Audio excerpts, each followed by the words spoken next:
Bismillahirrahmanirrahim. Assalamualaikum warahmatullahi wabarakatuh. Perkenalkan, nama saya Rahmat Fajar dengan NPM 2001081008. Pada video kali ini, saya akan sedikit menjelaskan mengenai penyajian data, di mana video ini untuk memenuhi kebutuhan tugas mata kuliah statistik dasar. Baik, kita langsung saja, di mana ditampilkan di layar data nilai UTS mata kuliah fisiologi hewan dari 150 mahasiswa tadris biologi. Nah, berikut adalah datanya. Nah, dari data tersebut diperoleh jumlah data atau N sebanyak 150, kemudian nilai terendah yaitu 40 diperoleh dari rumus min, nilai tertinggi 95 diperoleh dari rumus max, kemudian range-nya 55 diperoleh dari nilai tertinggi dikurang nilai terendah. Lalu banyak kelasnya diperoleh 8,22. Di sini saya mengambil banyak kelasnya 8, lalu panjang kelasnya 6,6. Dan di sini saya mengambil nilai panjang kelas atau interval kelas yaitu 7. Lalu maka diperolehlah tabel mentahan seperti ini, di mana interval kelasnya dimulai dari 40 yaitu nilai terendah, kemudian ditambahkan dengan panjang kelas yaitu 7, 40 ditambah 7 dari 40 sampai 46, lalu hingga 95, di mana 95 adalah nilai tertinggi. Kemudian frekuensi ini didapatkan dari tabel dari data di sini dengan menggunakan rumus frekuensi, dan didapatkan tentunya jumlah total frekuensinya adalah 150. Lalu maka diperolehlah tabel distribusi frekuensi seperti ini, di mana banyak kelas adalah 8, kemudian intervalnya dari 40 sampai 46 dengan frekuensi 10, 47 53 frekuensi 16, 54 sampai 60 frekuensi 23, 61 sampai 67 frekuensi 21, dan seterusnya. Kemudian ini merupakan tabel distribusi frekuensi yang tadi. Nah, dari tabel distribusi frekuensi ini dapat disajikan dalam bentuk diagram yang bermacam-macam. Seperti contohnya yang pertama ada diagram batang, seperti ini, diagram batang. Nah, diagram batang ini menunjukkan nilai dengan bentuk batang-batang, di mana angka yang di bawah adalah nilai, kemudian angka yang di samping ini adalah frekuensinya.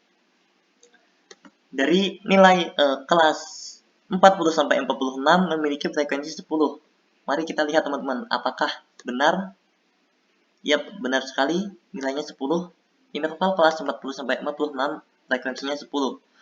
Kemudian interval kelas selanjutnya 47 sampai 53 memiliki nilai frekuensi adalah 16. Dan seterusnya. Yang kedua adalah bentuk penyajian data dalam bentuk histogram dan poligon. Nah, perbedaan dari histogram dengan diagram batang adalah di mana diagram batang ini batangnya berdiri sendiri atau tidak berhimpitan. Sedangkan histogram memiliki batang-batangnya berhimpitan satu sama lain. Nah, histogram dan poligon memiliki nilai dan frekuensi yang sama dengan diagram batang, cuman berbeda dalam bentuk penyajian datanya saja. Di mana histogram adalah yang berbentuk balok-balok seperti ini, kemudian poligon adalah garis-garis ini di mana titik-titik yang dihubungkan oleh garis-garis, di mana titiknya berada di tengah-tengah batang histogram. Lalu yang ketiga ada diagram garis. Nah, Diagram garis sebetulnya juga sama dengan diagram batang, cuman berbedanya diagram garis hanya berbentuk titik-titik yang dihubungkan oleh garis-garis seperti ini. Memiliki nilai dan frekuensinya juga sama. Dan yang terakhir ada diagram lingkaran. Nah, diagram lingkaran adalah bentuk penyajian data dalam berbentuk lingkaran seperti ini. Nah, di mana satu lingkaran ini menunjukkan presentasi sebanyak 100%.